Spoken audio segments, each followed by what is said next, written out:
Alhamdulillahilladzi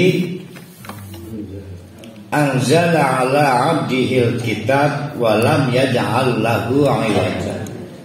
Ada dua angkor, ada dua jangkar yang harus dipegang dari permulaan khutbah ini. Ini karena penting. Yang pertama adalah kata alhamdu.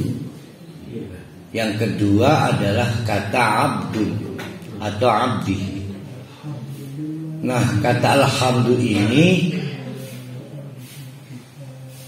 sudah kita pahami ya, bahwa Allah ingin kita memuji atau memberi harga, dan Allah ingin kita berterima kasih. Pada alhamdu memang ada dua kaki. Yang pertama adalah as-sana, atau memberi harga, atau menghargai, atau memuji. Yang kedua berterima kasih atau bersyukur. Apa yang kita hargai, kita alami, dan apa yang kita merasa berterima kasih, yaitu soal Allah telah menurunkan Al-Quran. Kalau settingnya pada saat itu di Mekah memang kerasa. Nah, kita yang sulit. Kenapa kerasa? Betapa susahnya beragama pada saat itu. Masih ada alumni Taurat, alumni Injil, alumni Zabur, macam-macam. Ya, sedangkan fasilitas-fasilitas madrasah nggak banyak. Kalau sekarang kan gampang, ada pengajian. Kalau para rohali tinggal di Madinah pada saat di zaman Nabi Muhammad, waduh, payah benar. Karena untuk tahu ini benar ajaran dari Allah melalui Musa, melalui Aisyah, mengaken. Di samping memang fasilitas-fasilitas untuk kursus, bimbel, madrasah nggak ada. Sehingga orang-orang tahu agama itu kelompok elit, kita sebut ahlul kitab. Pasti lawan berhali tetapat setitik wisik menang dihardik, sehingga tidak berkembang tuh pengkajian. Lebih banyak dogma ya. Karena dogma senajan bohong kudu diandel ya. Sementara gara-gara dogma untuk bertanya dalilnya ada atau enggak itu nggak boleh. Waktu bisa dipancung, bisa diboikot, bisa tidak dipinjemin modal, rumit. Nah, maka turunnya Al-Quran menjadi daan penyejuk, karena Al-Quran lah yang kemudian menelanjangi praktek-praktek menyimpang dari yang mengaku ini syariat Nabi Musa, ini syariat Nabi Isa. Berak, karena mulai banyak tahu, oh ternyata ceritanya bukan begini. Tinggal sekarang mencari yang benar. Yang benar Quran apa mereka? Sedang mereka ini banyak. Ada kelompok Injil, kelompok Taurat. Uniknya Al-Quran itu membuat klarifikasi untuk semua hal. Baik yang mengaku alumni Injil, alumni syariat Nabi Musa dan sebagainya. Sehingga terasalah bagi umat pada saat itu rasa berterima kasih pada Quran.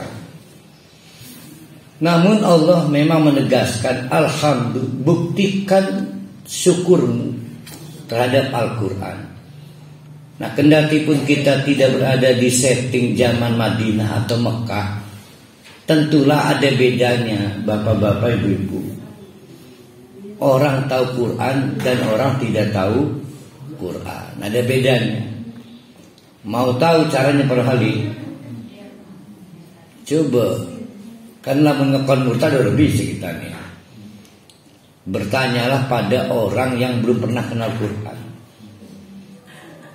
kenikmatan apa yang mereka dapat dari cara beragama mereka.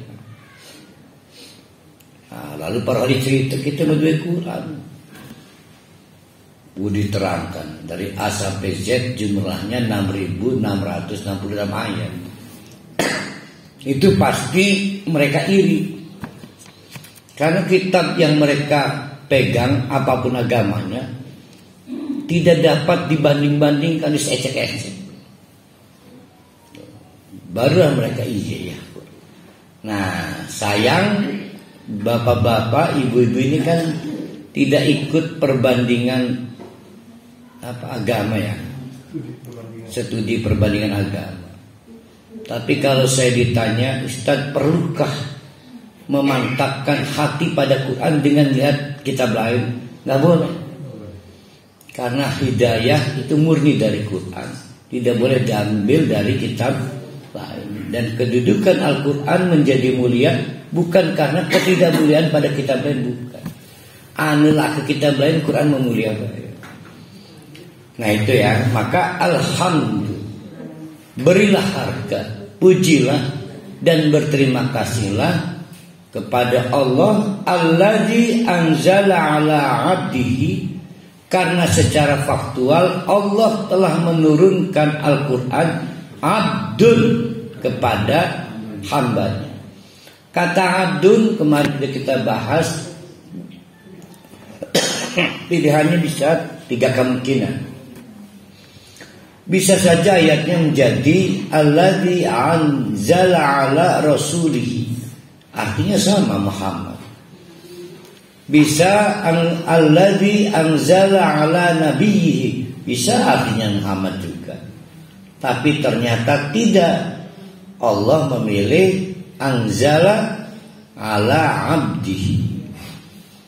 Nah, kata-kata atau pemilihan Nabi Muhammad dengan menggunakan kata abdul dikaji sedemikian rupa oleh para ulama sehingga disepakati ini bukan sembarang. Bukan sembarang, punya maksud memberi pesan bahwa sampai gepeng namanya Muhammad itu abdul dan tidak pernah menjadi anak Allah. Ini penting karena pada saat itu kalau ada orang mengaku dapat wahyu, naik pangkat kok. Jadi wali sekurang-kurangnya. Jadi anak Allah dianggapnya. Godaannya gede, tapi dirinya dan Allah sekalipun menegaskan saya abdul, saya budak Allah. Bahkan kepada para sahabatnya batur-batur, kamu tahu kecil saya, kamu tahu remaja saya, bahwa saya kemudian terpilih, istofai, terpilih mendapatkan wahyu sehingga harus berdakwah. Kamu jangan lebay, jangan ngalem-ngalem saya, maka dilarang Sayyidina sekali. Sehingga kamu akan mengulang apa yang dilakukan kaum Nasrani, menganggap Nabi Isa menjadi anak Allah. Karena godaannya besar, lama dua ngaku dapat wahyu luar biasa. Jangankan dan merasa dapat wahyu, ngaku oleh muladuni baige luar biasa. Aja mana konon bisa jadi ustaz tukang doa baik, besar kok dampaknya. Padahal bisanya tukang doa. Ning pesantren bertahun-tahun pegawainya turu masak ngurung-ngurung kayak ini ngedoa sehingga sengkerkan ngedoa. Setiap kalian ada orang mati sujud syukur pitung dina. Ngejob ini ngambil. Maka penegasan kata abdul itu menarik.